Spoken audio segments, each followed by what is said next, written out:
To talk about LinkedIn, we would like to welcome Becky Klein, class of 1997, to the podcast today. Becky currently serves as the Assistant Director of Information Technology for Campus Relations at Drake University. Welcome, Becky. Hi, Michael. Glad to be here.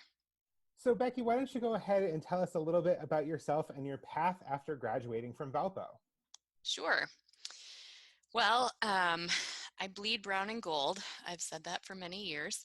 I started at Valpo fall of 92, graduated in 97, did the 5-year plan because I changed majors middle of junior year. But graduated with my bachelor's in music and German. Met my husband there at Valpo. We were both in the respective music fraternities. That's a story for another day, but we got engaged on campus in the chapel before graduation. Very cool. Then we got married in May 98, also in the chapel. So we're coming up on 22 years here.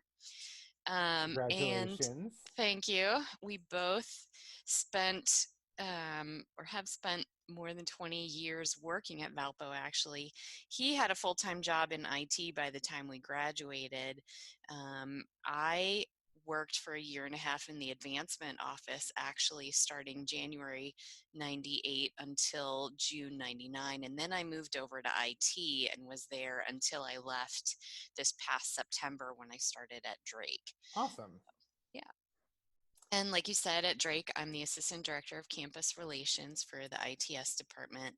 And basically what I do is I run the student help desk and oversee their ticketing system. So both are things that I had done before in various capacities at Valpo. So kind of returning to my roots a little bit, just in a new environment. Well, very cool. Yeah. So obviously I believe, or I shouldn't say obviously, but I believe that you had some work at Valpo working with LinkedIn and our internships with LinkedIn ambassadors, correct? Correct. All right. So you've had some experience there working with LinkedIn. So what would you Yes. say is the first piece of advice for someone reworking their LinkedIn profile? So the first thing that I would do is do a Google search for LinkedIn Rock Your Profile. There are some great resources out there, and Michael, I'll make sure you have some links to put in show notes Awesome. that might be helpful for the listeners. We can do that. Cool. But there's specifically a recording of a webinar out there about rocking your profile, and there's a corresponding slide deck that have great tips. And some of those tips are, one, make sure that you have a photo for your profile and not just necessarily a casual snapshot. This isn't the same as your LinkedIn or your Insta or your Twitter account. You want something a little more professional. That doesn't mean it has to be a professional headshot, but you want it to have a nice background, good lighting. You want to have a pleasant expression on your face so that when people look at you, they know that, oh, this is a professional person.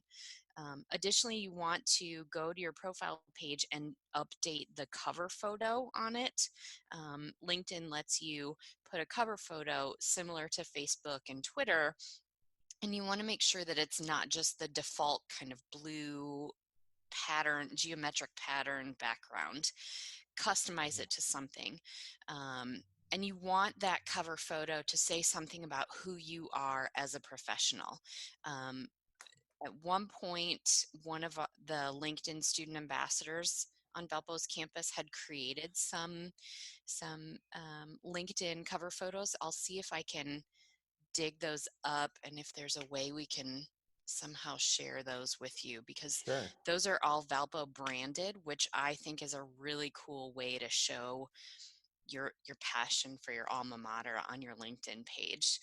For sure. The one that I'm using is a really cool shot of the chapel. All the photos that she used to create those were actually from the IMC department, and they have Valpo's logo on them, so they're really nice.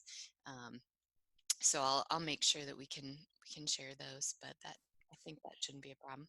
Fantastic. You also want to make sure that on your profile you have a headline. They call it a headline. For a lot of people, it's kind of their job title. That's what it picks as your default.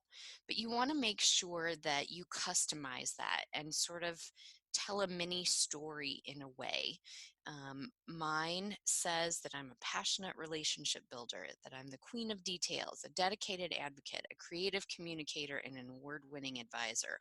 All of those things are statements I believe about myself, but they're not necessarily my job title. You know, when I tell somebody I'm the assistant director of campus relations in the IT department, they're like, what does that mean? Sure. So having a more descriptive headline will tell people about you. Then you want to build on that in the summary section of your LinkedIn profile. Don't just bullet point or list, you know, the jobs that you've had. Talk about who you are as an employee. What are your passions? What are your goals? What are you trying to accomplish? That will tell people much more about who you are and what you're looking for, and what they get when they connect with you or hire you, than, you know, just your basic bullet points of your experience and history. So those are just some of the simple first steps that you can take. There's a lot more if you search, like I said, for a rock your profile Google search. Awesome. It sounds like I've got some updating to do on my profile because it is definitely not taking into any of those things into consideration. So I'll have to go back Yeah. and do some editing. So let's see here. Now, what would you say are some of the best practices or some advice for utilizing LinkedIn for doing some personal networking? Sure. So one of the things you can do is you can follow companies on LinkedIn. Um, so for example, I follow a bunch of the Disney companies because I'm a huge Disney nut. I follow Starbucks, I follow LinkedIn, I follow Valpo, I follow Drake University since they're my current employer. Um, I follow a whole bunch of different companies. You know, I think I follow Microsoft and Google, a bunch of them. I don't even remember all of them that I follow. But you can, when you're looking at a company's page, you can click the button to follow, and then they show up in your feed, very similar to, you know, a Facebook feed or Twitter feed or something like that. But by following the companies that you admire or that you want to work at, you see the kind of content that they're putting out. You can engage with them and potentially get connected with people who work at the company, which will help your network. You can also follow people that you admire. So Jeff Weiner, who's just recently stepped back as CEO of LinkedIn, Bill Gates and Melinda Gates, other influencers, celebrities, you can follow them, so that they show up in your feed. There are a number of good people out there who are putting out great content on LinkedIn, and they're really worth following and seeing what they're putting out there. It'll help you out a lot. You can also, when you put in your education experience and have Valparaiso University listed as your alma mater, you can go to Valpo's page on LinkedIn and start to see a lot of information, um, that that can help you in your network and in your search. So let me just pull it up on my computer so I can kind of describe it. Um, when you visit the page, you'll see kind of a header photo at the top. It's a really nice photo of the Christopher Center and the Campanile and the chapel. It's kind of a dusk image, so it's a really pretty kind of like sunset shot. But then under that, there are some tabs, some sections along the left, and one of them is called Alumni, and you can click on that and see who has listed Valpo as their alma mater, and then you can see some high-level information about those people, like where do they live in the United States, where do they work, um, what do they do, you know, what kind of industry are they in, what did they study, what skills do they have, and then you can also see how you're connected, who's your first, direct first contact, your second level, your third level, and then down below that you can see people and actually reach out to connect with them from that page, so you can expand your network, connect with the people that you know or people that you'd like to know. um, and don't hesitate to reach out and connect to those people. Make sure you include a personalized note when you connect with them, but you can say, hey, we're fellow Valpo alum, we studied the same thing, or I see that you work in the same industry as me and I'd love to connect with you so that we can share notes sometime, or something like that. And if you have connections in common, you'll be able to see that, so you can always reference that as well. Hey, I see we both know Michael Beaver, something Sure. like that. And connect with them that way. Some other information, you can see um, jobs that may have been posted at the university. You can see insights if you're a premium member about them, things like that. So there's a lot of good information that you can get just from looking at your alma mater. Um, Another thing you can do that would be great is there are groups on LinkedIn, similar to how Facebook has groups. And I know the Career Center uses that. I'm pretty sure there are other organizations at Valpo. I don't know off the top of my head. Maybe, Sure. Michael, we can list some of those in the show notes as well. Sure, definitely. Um, but joining some of those groups, not only through Valpo, but maybe professional organizations that you're in, or you know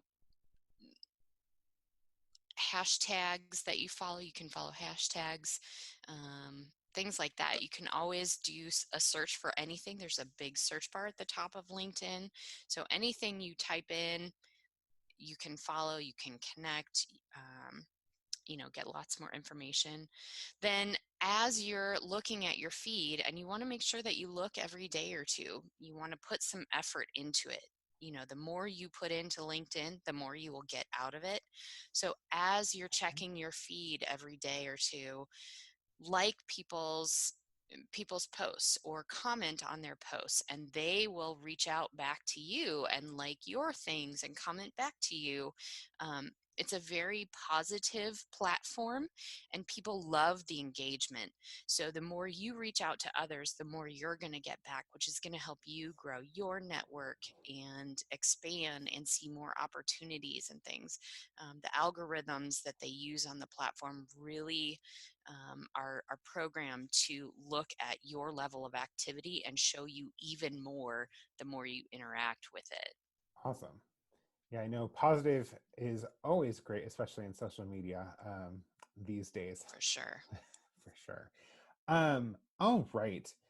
I think moving on just a little bit, I know that one of the questions that we've always had here in our office and trying as we're working and interacting with alumni and trying just to see what's going on, what are or at what point should you consider paying for LinkedIn Premium, and is it really worth it?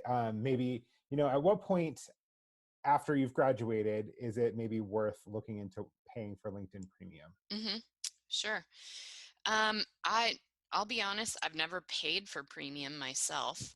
Um, I have a number of friends who work at LinkedIn, and LinkedIn gives their employees a number of gift premium subscriptions. Okay.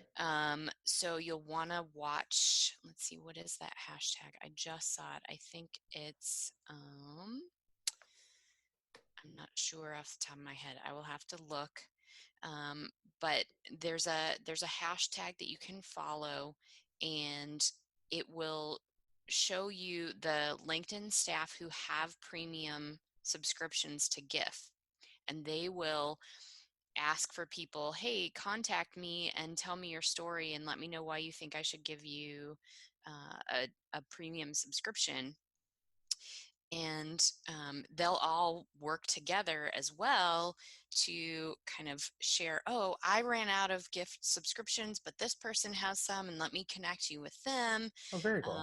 Yeah, it's really pretty cool. So one of my friends has given me a premium subscription so that I could see what premium is about, because at Drake, actually, they do not have a subscription to LinkedIn Learning. So I lost my access to that when I left Uh, Valpo, which was very sad because I love LinkedIn Learning. But LinkedIn Premium includes LinkedIn Learning.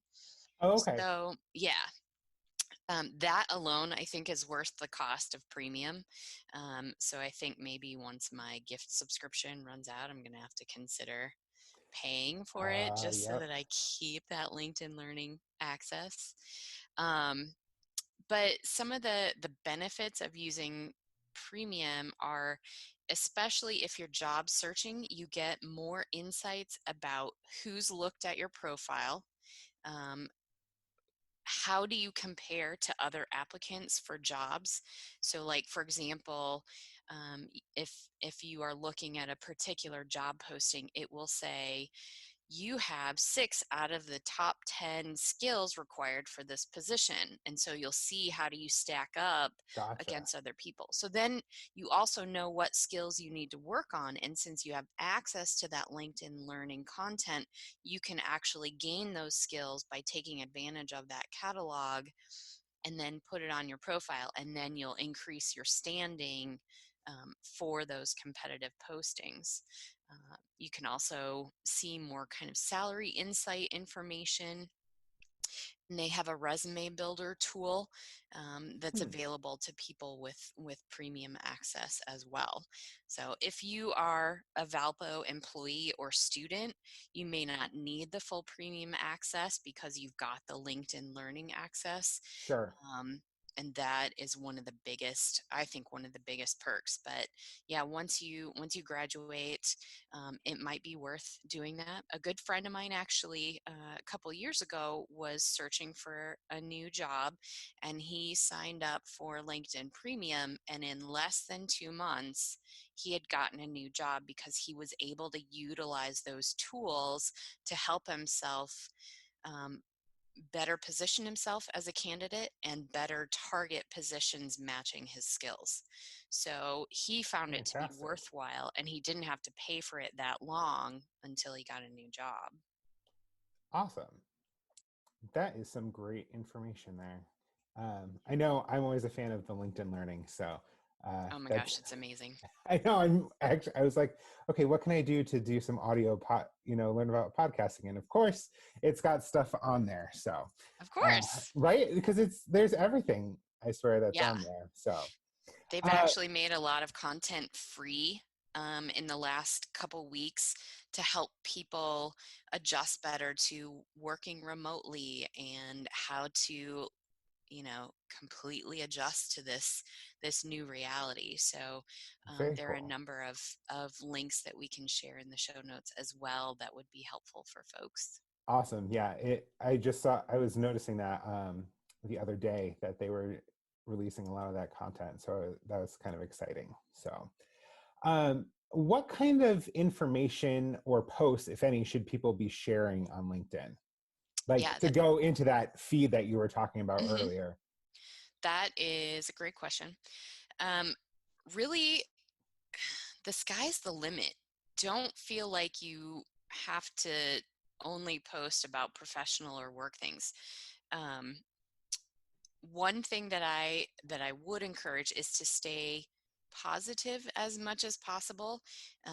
One of the folks that I'm connected with, her name is Shelly Elslager.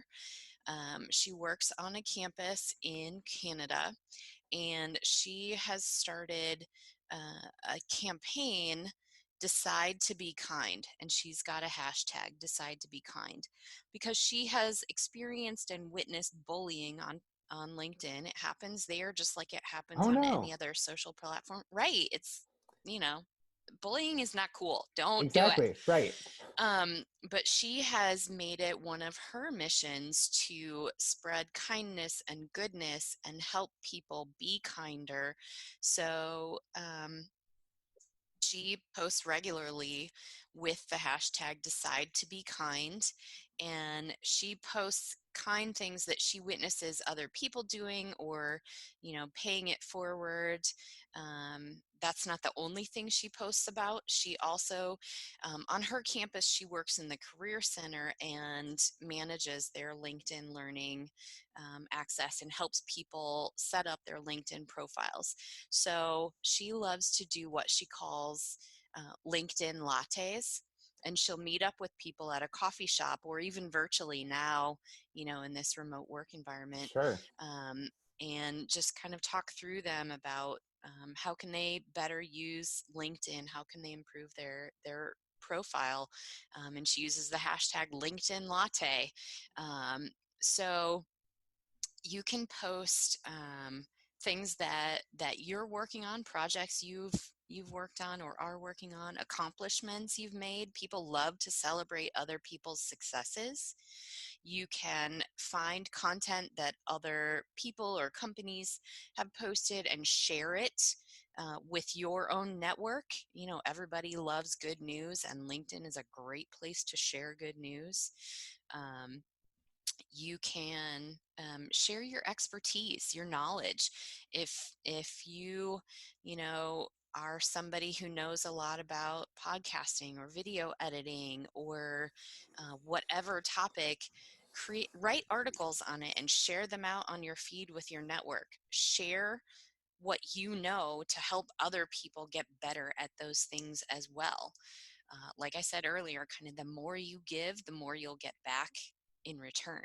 Share lessons you've learned, or other things. You can, if you finish a LinkedIn learning course, you can share that to your feed and say the thing, share something that you thought was particularly insightful.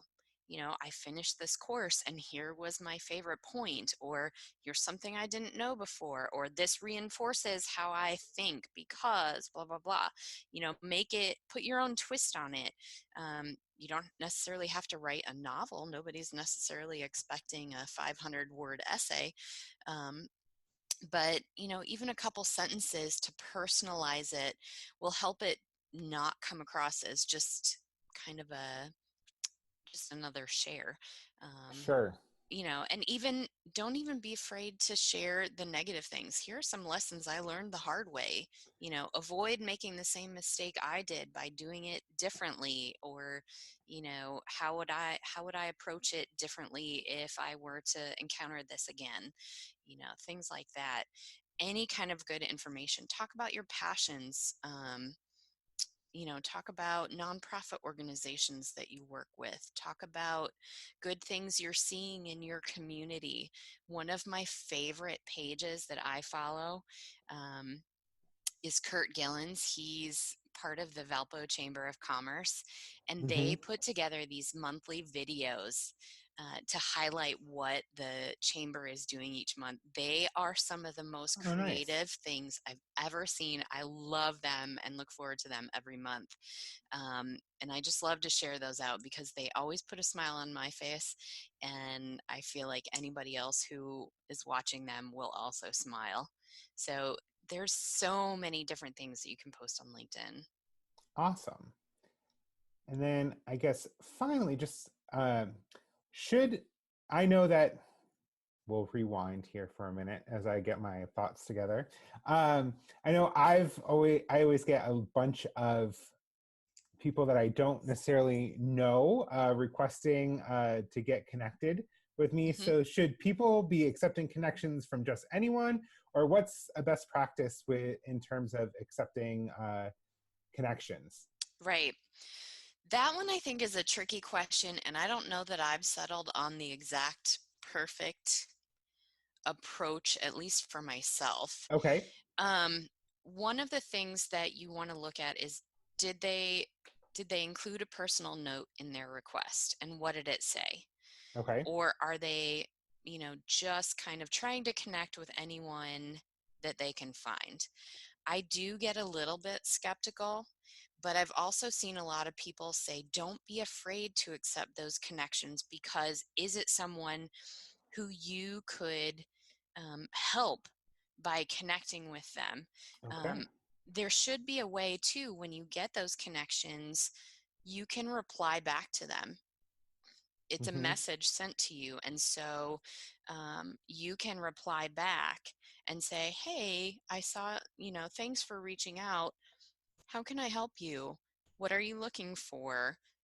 Don't hesitate to kind of ask for more information. There Sure. have been a couple times where I've been reached out with people who, after I kind of questioned them, I felt like maybe they were just trying to sell me something or take advantage of me or something like that. So I don't necessarily accept every single connection, but don't be afraid of it. They can't necessarily hack you, but do think about what could you offer them, what could they offer you. Because just like if you were going to go to a networking event, you have to take a certain amount of risk in order to get some benefit down the road. So don't be a total sort of Scrooge and lock yourself away from the world. Sure. Sure. But it's okay to be safe and smart about how you connect with others and with whom you're connecting. Awesome. Is there anything else that we didn't cover that you're like just dying to share with us with how to use LinkedIn or LinkedIn Learning or anything like that? Um,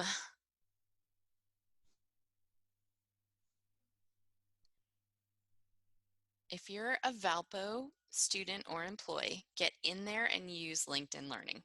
Um, there is so much content there. They look at that content in sort of three big buckets. Okay.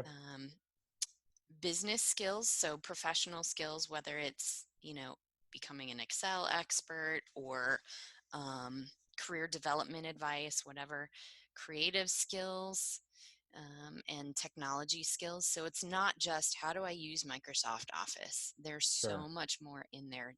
There are things like um, negotiation skills and leading effective online meetings, or how to become a music producer, or how to become a data scientist. If you have access to the LinkedIn Learning catalog, one of the most useful courses you can get access to is a course that will prepare you for project management certification. It's actually Okay. included in Valpo's Access, and that course alone is worth, I think, $400 or $500. It's everything that you need to Okay. get completely prepared for taking the PMP certification exam. It does not include the exam, but it Sure. includes all the learning materials. It includes worksheets. It includes practice exams. And that one course alone, project management is a huge growing field and can be applied in any industry. So whether you're a nurse, whether you're an engineer, whether you work Sure. in IT, no matter what industry you work in, you can apply project management skills. So even if you take the course and don't complete the certification exam, you'll gain some fantastic skills that will serve you well in your career. And definitely everyone should have some of those skills in their back pocket, because we're going to see that area exploding here in the short term. Fantastic. Well, Becky, thank you so much for coming on and bearing with us as we figure out all of the technology and doing My this pleasure. No remotely problem. and doing all that kind of stuff. And as we get our second episode of the podcast out, um, we do appreciate it and hope My that pleasure. you and everybody stay healthy and And safe home. and home Yes. during this period of time. For those of you that may be tuning in later on and not in real time when this is published, this episode was recorded during the COVID-19 pandemic, so that's why we are all working remotely and helping to flatten the curve Yes. of the pandemic. So with that, thank you again so much, Becky, for being on, and Thank you for having me. it was a pleasure. So Yeah. thank you so much. You're welcome.